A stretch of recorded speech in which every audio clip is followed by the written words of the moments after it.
অনুভূতিটা খুব ভালো লাগতেছে।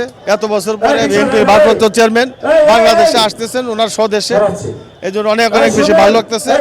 আল্লাহ পাক ওনাকে আসার সুযোগ করে দিয়েছেন। আমরা দীর্ঘদিন যাবৎ আমরা যে কথাটি বলতাম তারেক রহমান আসবে বীরের বেশে বাংলাদেশে, আজকে এই জিনিসটা বাস্তবায়িত হলো। হ্যাঁ, লোকজন আসতেছে, লোকজন তো আজকেই ময়মনসিংহ অর্ধেক খালি হয়ে গেছে, আগামীকাল আরো চলে আসবে। আগামী নির্বাচনে বৃহত্তর ময়মনসিংহে প্রত্যাশা 100%। এবং বাংলাদেশে তিনি নিজে আবার গড়বেন সুন্দর করে, এটা আমার কথা। 31 দফা বাস্তবায়ন করবেন, এটা আমাদের প্রত্যাশা। আমরা সকলেই দোয়া করি না সফি সালামতে বাংলাদেশে আসুক এবং আসা বাংলাদেশ গড়ুক।